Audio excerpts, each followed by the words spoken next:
ఇప్పుడే జీ5 app download చేయండి. చూడండి మీ ఫేవరెట్ టీవీ షోస్ ఎప్పుడైనా ఎక్కడైనా. నా పరువు పోయే పరిస్థితి వస్తే ప్రాణాలిచ్చైనా కాపాడుకోవడానికి నేనున్నాను.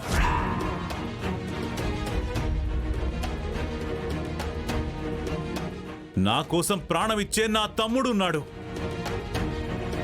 నువ్వాడిన నాటకాలు తెలియక నిజంగానే వాడికి ఆద్య మీదున్న ప్రేమ చచ్చిపోయిందనుకుని ఆ చారుతో సంబంధం ఖాయం చేశాం.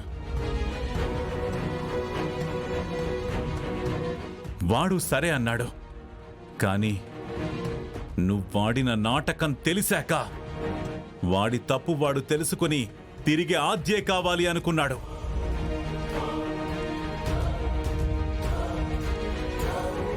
వాడి మనసు మారింది కాని నీ మనసు మారలేదు కదూ. నీ పంతానికి పట్టుదలకి వాడి జీవితం ఏమైపోయినా పర్వాలేదని నువ్వనుకున్నట్టే ఆద్యని కాదని చారుతోనే పెళ్లి చేశావు.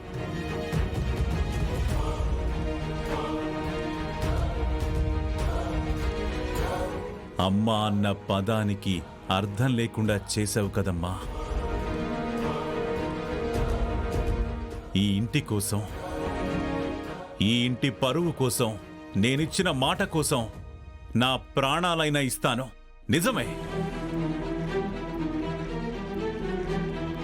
కానీ నా మాట కోసం ఇద్దరి జీవితం నాశనమవుతుందంటే, వాళ్ల బ్రతుకుల్లో ఆనందం దూరమవుతుంది అనుకుంటే నా మాట పోయినా పర్వాలేదు. ఆ ఇద్దరూ బాగుంటే చాలు అని కోరుకునేవాణ్ణి.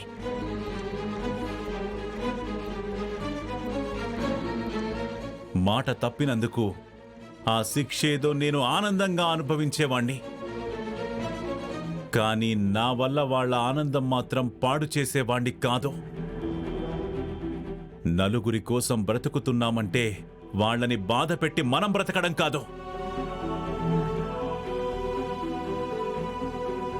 మనం బాధపడినా వాళ్లని బ్రతికించడం. నిజంగా ఈ పెళ్లికి ముందే ఇదంతా నాకు తెలుసుంటే నా మాట గురించి ఆలోచించి వాళ్ళిద్దరూ కలలుగన్న జీవితాన్ని వాళ్ళకి దూరం చేసేవాళ్లే కాదు.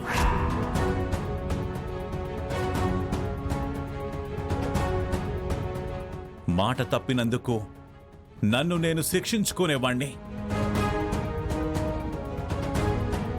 అది సరిపోదంటే నా ప్రాణమైనా ఇచ్చేవాణ్ణి. కానీ చచ్చే వరకు బాధపడేలా ఆద్య శ్రీనులకి ఈ పరిస్థితి రానిచ్చేవాండే కాదు.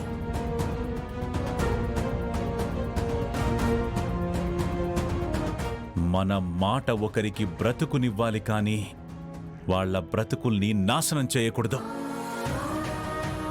కాని నువ్వు నా మాట కోసం, నా పరువు కోసం చేశానంటూ రెండు పసి మనసుల్లో జీవితాంతం నరకం అనుభవించేలా చేశావు కదా.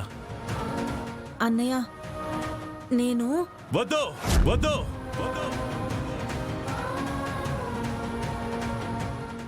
జీ5 యాప్ డౌన్లోడ్ చేసి అన్ని ఎపిసోడ్స్ పూర్తి ఉచితంగా చూడండి.